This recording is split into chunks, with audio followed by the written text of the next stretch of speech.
السلام عليكم، مرحبا بكم في قناة شهيوة ليلى. كنتمنى تكونوا بخير ويلقاكم هذا الفيديو في أحسن الأحوال. اليوم إن شاء الله غنحضر معكم مائدة رمضان بشهيوات سهلة وفي متناول الجميع، من داك الشيء اللي تبغي خاطركم. تحلية في الكؤوس، بطبوط بالقمح معمر بحشوة رائعة، وسلطة منعشة. خليكم معايا تشوفوا المكونات وطريقة التحضير.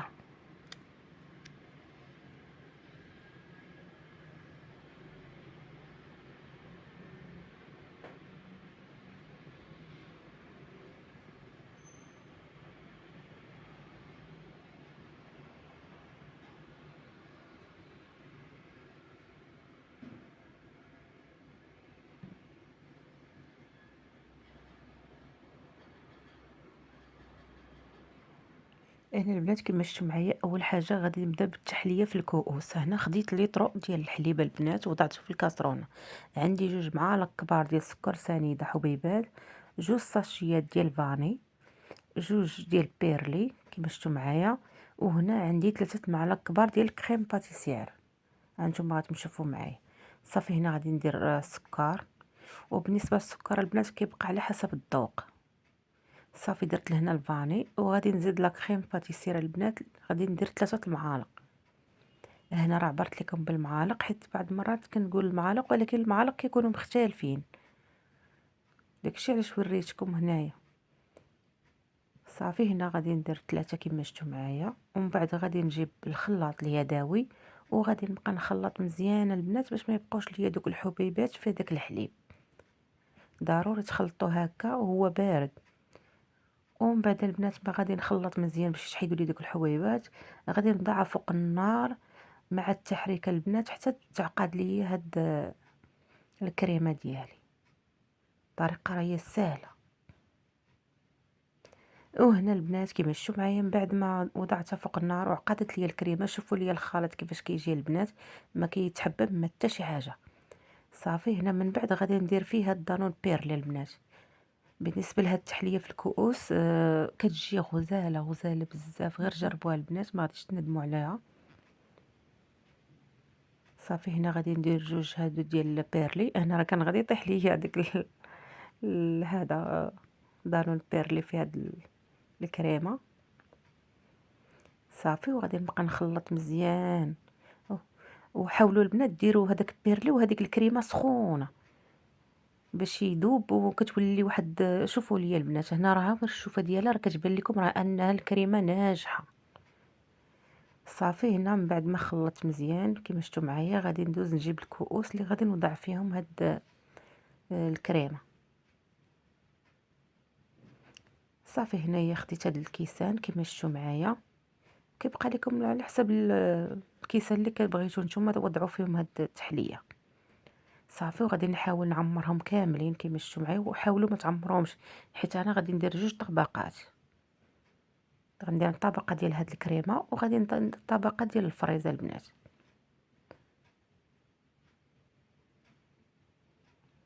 صافي هنايا كما شفتوا معايا، من بعد ما عمرت هاد الكويسات ديالي كاملين غادي ندخلهم للثلاجه تقريبا 1 ساعتين حتى يشدوا في راسهم.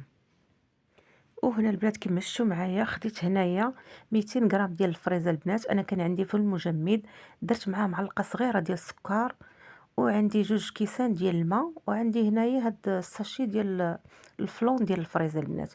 هنا اول حاجه البنات انا غادي نطحن هاد الفريز.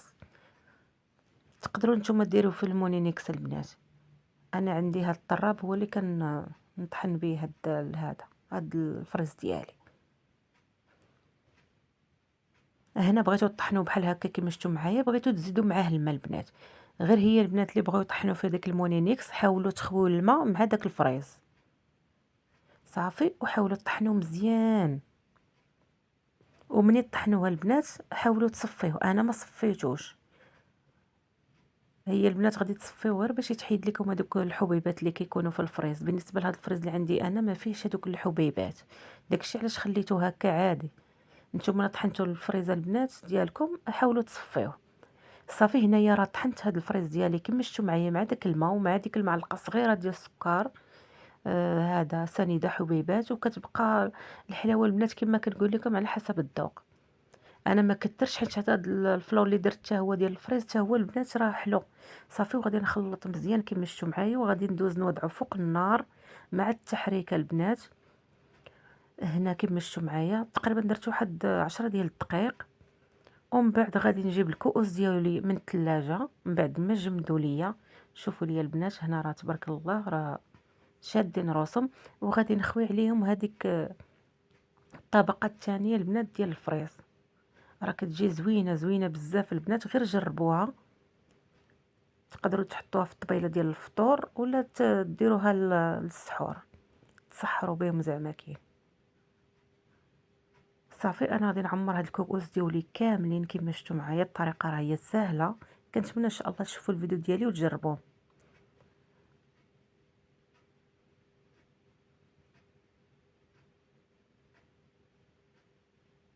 صافي هنا بعد ما عمرت الكويسات ديالي كاملين، شوفوا لي البنات على ما يدار فيهم كيجيو غزالين. غادي ندخلهم الثلاجه تقريبا واحد الساعه، ومن بعد تشوفوا معايا الشكل النهائي. هنا البنات كما شفتوا معايا دزت عجينه البطبوط بالقمح البنات. هنا البنات راني كنت كنسجل الفيديو ديالي، ملي جيت نشوف في الاخير لقيت راسي ما كنسجل والو، مشى ليا الفيديو كامل الطريقه ديال العجين ديالو. الصراحه هذا البطبوط راه كيجي زوين البنات، عجنته غير بالقمح صافي والملحه والخميره صافي، هادشي اللي درت فيه. المهم قلت نكمل معاكم وصافي. فاش بغيت ندير المونتاج لقيت الفيديو كامل تقطع ليا.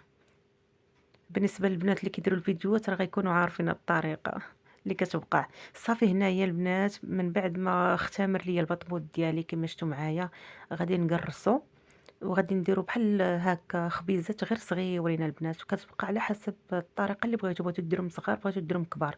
انا حاولت نديرهم هكا كبارين البنات حيت غادي ملي غادي نطيبوا البنات غادي نقسموا على جوج وغادي نعمروا، انتم غادي تشوفوا معايا ان شاء الله. صافي هنا من بعد ما غنقطع هاد البطبوط ديالي كامل او العجين ديالي.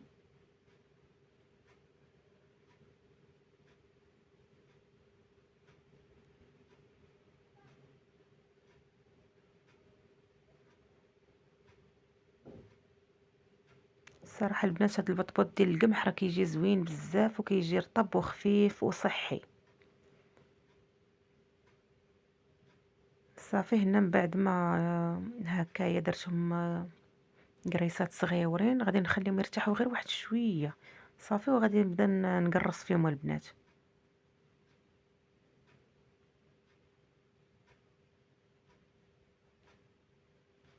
صافي هنا من بعد ما قرصت العجين ديالي البنات كما شفتوا معايا، غادي ناخذ واحد المنديل وغادي نسرحو ونوضع فيه شويه ديال الدقيق، وغنبقى اللي قرصته غادي نحطه في داك المنديل.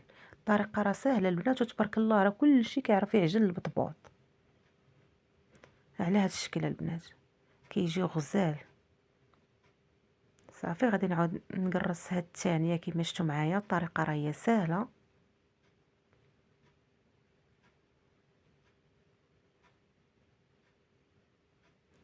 صافي هنا البنات غنبقى مستمره على هذا الشكل حتى غادي نقرص دوك الطيبيطات ديالي كاملين، ونرجع معكم ان شاء الله باش نكملوا المراحل.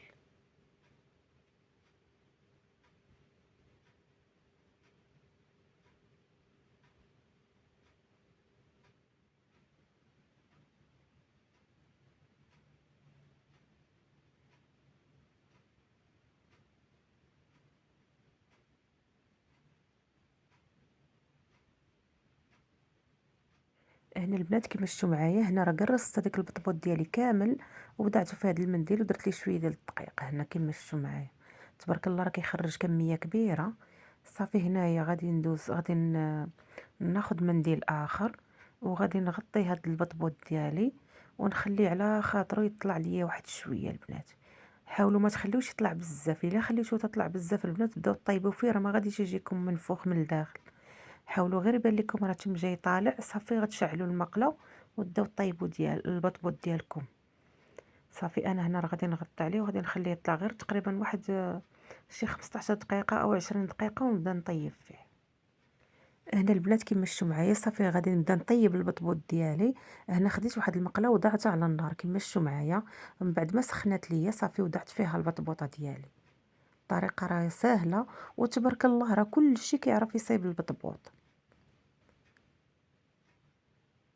هنا البنات غير كتبان لكم ديك البطبوط ديالكم بدا كيطلع، حاولوا تقلبوه دغيا. هذه هي الطريقة البنات باش كيجيكم البطبوط من فوق من الداخل.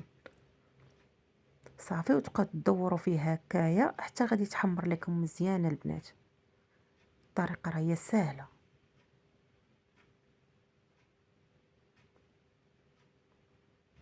وحاولوا ما تجهدوش في البوطه بزاف البنات باش ما يتخطفش لكم دغيا ويطيب غير من هذا، يبقى لكم ماشي مزيان. صافي، شوفوا ليا البنات كيفاش جا محمر وجا زوين، شوفوا ليا تبارك الله كيجي غزال غزال. صافي، غادي نحيد البطبوطه الاولى وغادي ندير الثانيه بنفس الطريقه.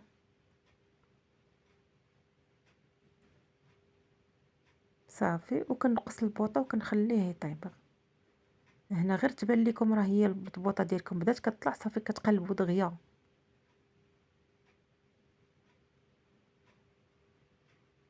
صافي، وغادي نبقى نحرك هكايا كما شفتوا معايا، راه الفيديو واضح. صافي، وغادي نبقى مستمره البنات حتى غادي نكمل البطبوط ديالي كامل في الطياب. شوفوا ليا شحال محمر البنات، شوفوا الصراحه راه كيجي بدقيق القمح زوين البنات، غير جربوه ما غاديش تندموا عليه.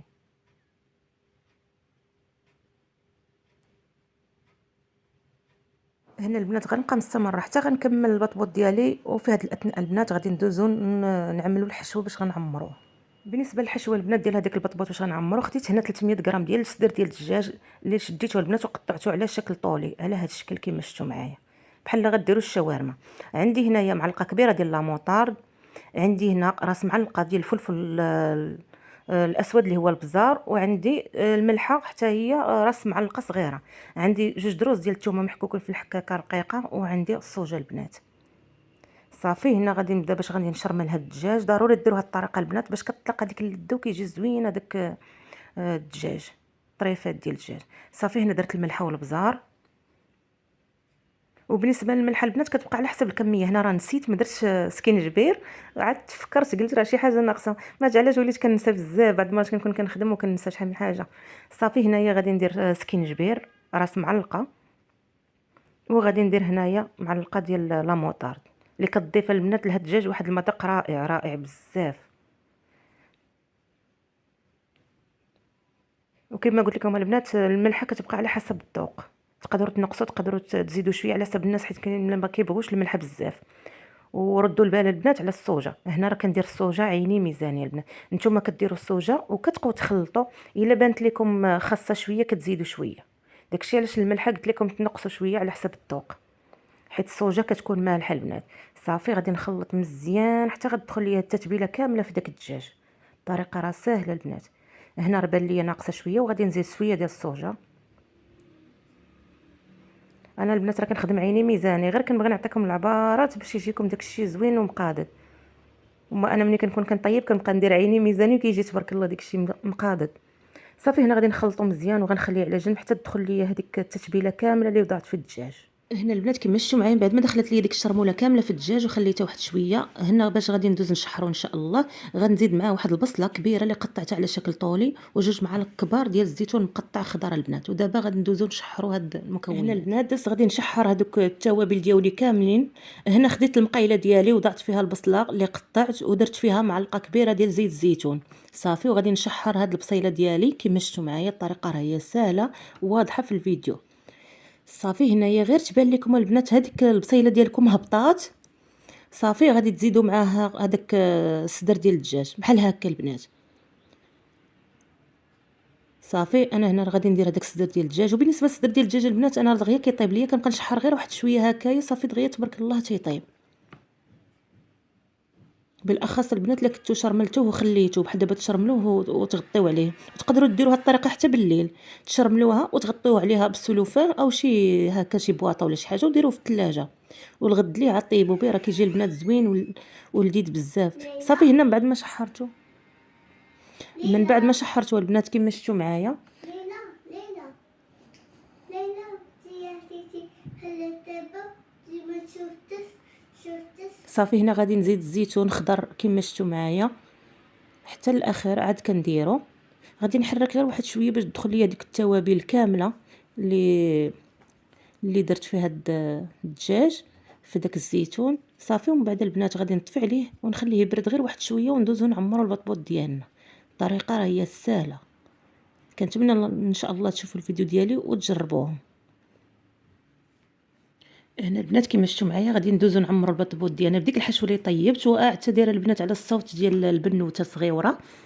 صافي هنايا شديت هاد الخص من بعد ما غسلته مزيان باش غادي نزين هاد البطبوط ديالي. شوفوا لي البنات كيفاش كيجي تبارك الله وكيجي محلول من الداخل. شوفوا لي البنات باش تعرفوا راه ديال القمح، راه اللون ديالو كيكون بادل ماشي بحال كديروا الفورس كيجي البيض. وعندي هنايا الفرماج البنات المربع. صافي غادي نبداو على بركه الله. وضروري انا البنات نحط هذا عفوا شي اناء حدايا باش اللي عمرتها كنحط فيها. صافي هنا خديت النص البطبوط ديالي قسمته على نص وغادي نوضع فيه هذا الخص كما شفتوا معايا بنفس الطريقه غير كتزيين البنات وصافي. الطريقه كتكون زوينه، نتوما تقدروا ديروا اللي بغيتوا لكم الاختيار. صافي وغادي نعمر هذا البطبوط ديالي بهذه الطريقه.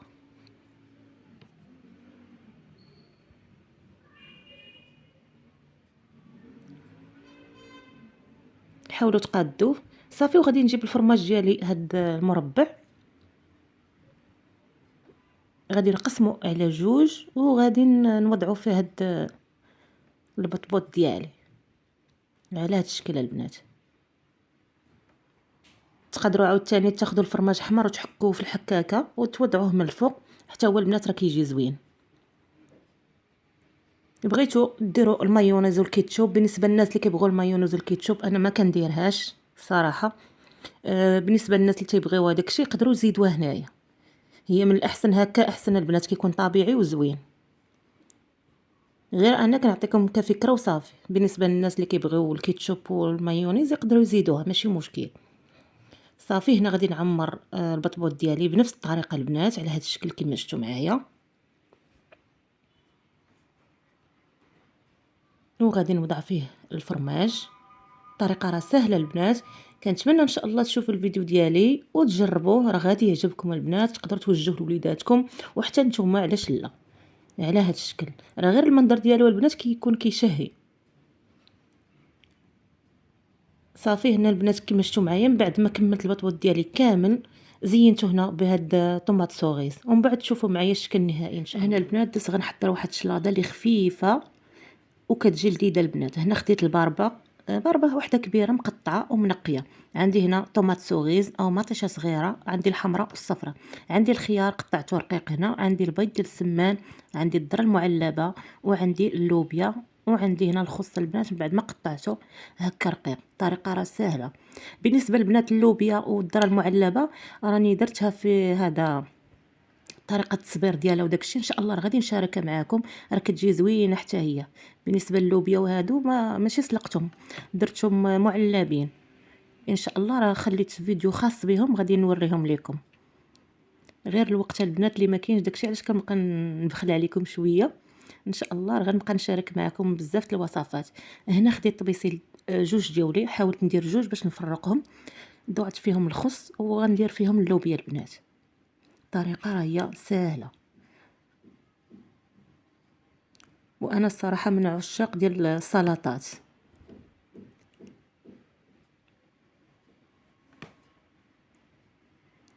وبالنسبه للاصوص البنات باش غادي نرافق هاد السلطه او شلاضه البنات راه سبق لي وحضرتها معكم في القناه.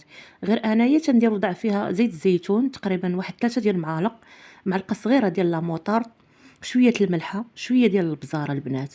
صافي كندير بحال كيف شي قريعه وكنبقى نحركهم مزيان. هما اللي كنديرهم في هاد السلطه البنات. صافي انا راه درت الخيار ودرت الذره المعلبه البنات. هنا غادي ندير هاد طوماط سوغيز كما شفتوا معايا. ممكن ديروا البصله صغيره حتى هي.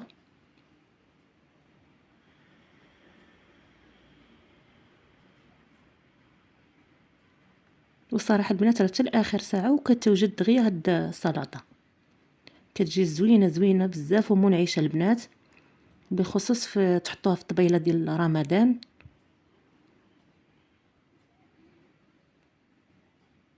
صافي هنا غادي ندير الباربه.